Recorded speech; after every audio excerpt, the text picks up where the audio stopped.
18 декабрга карата күндүн маанилүү жаңылыктары, саламатсыздарбы?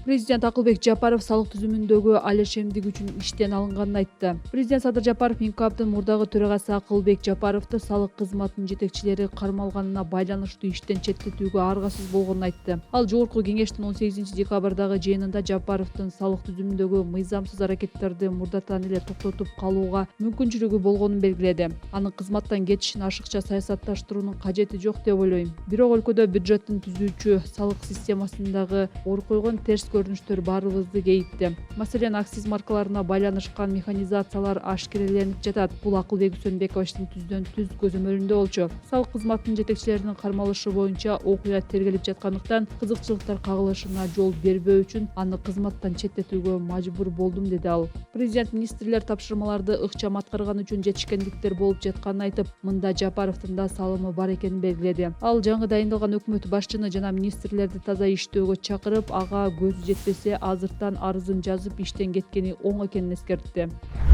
Ошту аялы менен кайненесин сабаган шектүү 1 айга камалды. Аялын жана кайненесин сабоого шектелген тургунга уруп сабоо, кыйноо беренеси менен кылмыш иши козголду. Сот анын баш коргоо чарасын карап 1 айга камакка алынды. Бул тууралуу Ош облустук ички иштер башкармалыгынан билдиришти. Буга чейин соц тармакта аяосуз сабалган келиндин видеосу тараган. Анда ал күйөөсү апасы экөөнү катуу уруп токмокко алганын, аны жана жакындарын өлтүрөм деп коркутканын айткан. Шектүү 64 жаштагы кайненеси жазган арыздын негизинде ден соолугуна жеңил зыян келтирген деп табылып, 11 декабрда соттун чечими менен 7 суткага камакка алынды.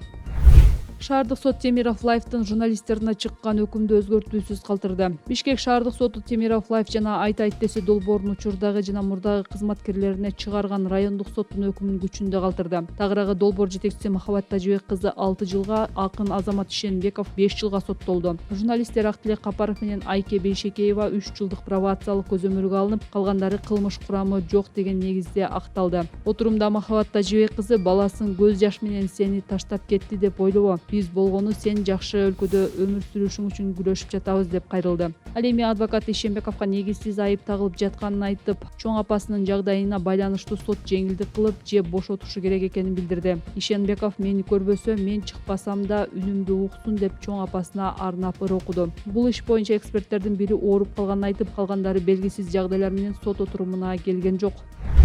Министрлер кабинетине жаңы жетекчилер дайындалды. Адылбек Касымалиев Минкабдын төрагасы, Данияр Амангелдиев төраганын 1-орун басары, Бакыт Сыдыков экономика министри болуп бекиди. Тиешелүү жарлыкка 18 декабрда президент Садыр Жапаров кол койду. Жаңы дайындалган жетекчилер Жогорку кеңештин жыйынында президенттин катышуусунда ант беришти.